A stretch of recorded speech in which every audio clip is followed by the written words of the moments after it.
son rendez-vous de l'actualité africaine sur TOTV Africa.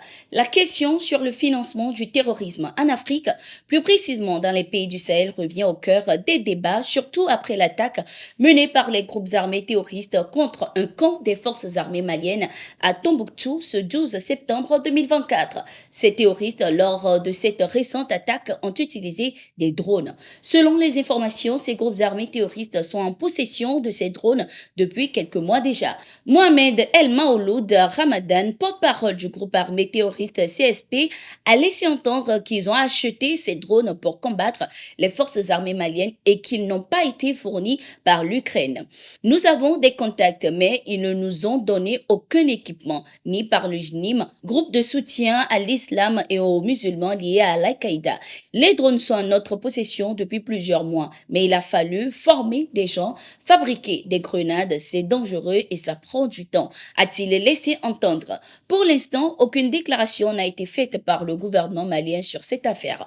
L'usage des drones par les terroristes suscite des interrogations sur le continent et donne un autre visage à cette bataille démarrée depuis le 24 juillet 2024 après les attaques menées contre les forces armées maliennes et leurs alliés russes à Tinzaouaten. Les forces armées maliennes, de leur côté, en coordination avec les forces armées de défense et de sécurité du Burkina Faso, multiplient des frappes de drones sur les positions de ces terroristes. Cette guerre des drones au nord du Mali a fait réagir les analystes sur le continent. Écoutons le professeur Franklin Yamsiwa, Cameroun.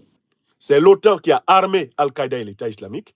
C'est l'OTAN qui maintenant est en train de pourvoir en drones ceux qui attaquent le Sahel. Ce sont des drones otaniens. Pour ce qui est du Sahel, je vous invite à méditer sur la preuve qui m'a été donnée par un satellite de l'OTAN qui n'est rien d'autre que l'Ukraine. L'Ukraine a publiquement revendiqué d'avoir participé aux côtés des organisations terroristes à l'attaque de Tinzaouaten au Mali. À partir de là, il n'y a plus de débat possible. De la période qui va de 2011 jusqu'à maintenant 2024, l'organisation du traité de l'Atlantique Nord est clairement, en réalité, la parraine des organisations terroristes qui frappent le Sahel et l'Afrique. L'Algérie vient de remplacer son ambassadeur au Mali. Le nouvel ambassadeur algérien du nom de Kamel Ritieb a remis les copies figurées de ses lettres de créance au ministre des Affaires étrangères du Mali, Abdoulaye Diop.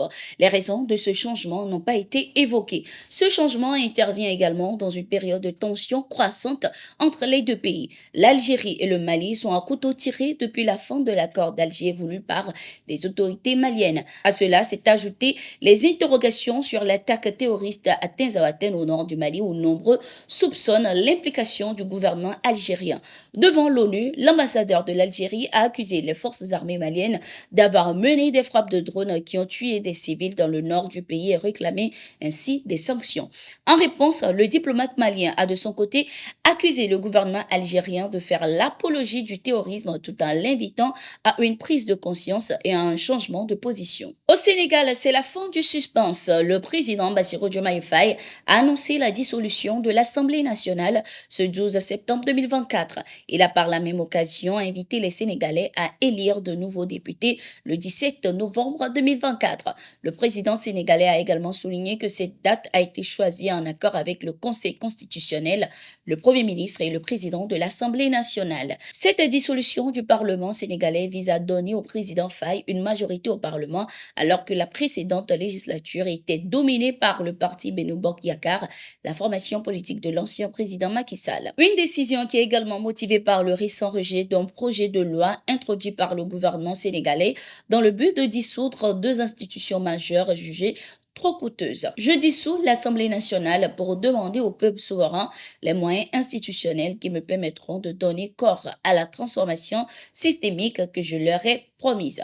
Aujourd'hui, plus que jamais, l'heure est venue d'ouvrir une nouvelle temporalité à notre quinquennat, a-t-il indiqué. Le président Faye, lors de son allocution, a également critiqué la gestion des finances publiques de son prédécesseur Macky Sall.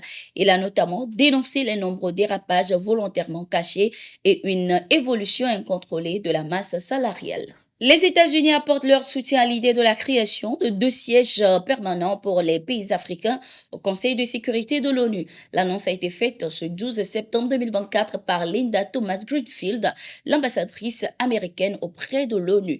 La diplomate américaine a indiqué qu'elle espère que ces efforts permettront d'avancer vers une réforme du Conseil de sécurité de l'ONU. Concernant la question du droit de veto, les États-Unis restent fermes.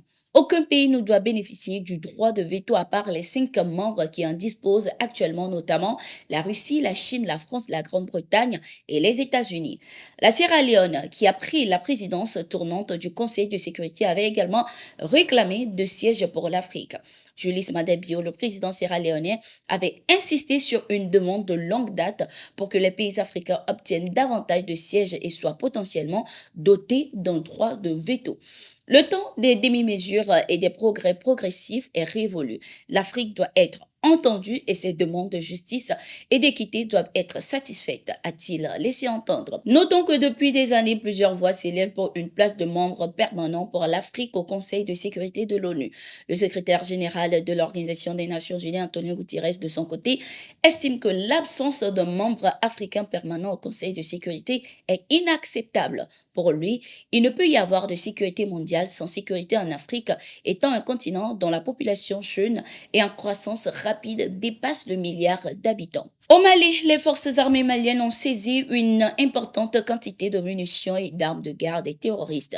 C'était lors d'une opération de surveillance et de sécurisation dans la cité d'Aldra des Ifogas, une opération qui a été menée grâce à une collaboration entre les habitants et les militaires maliens. Selon les informations, grâce à des renseignements, les soldats maliens ont découvert une cache d'armes et de munitions appartenant à des groupes armés terroristes dans cette localité. Ces matériels ont été saisis et le ratissage de la zone se poursuit. Ainsi s'achève cette édition. Merci d'être resté avec nous. Nous sommes en continu sur nos différentes plateformes et sur notre site d'information, le www.toutafrica.com. Bon week-end.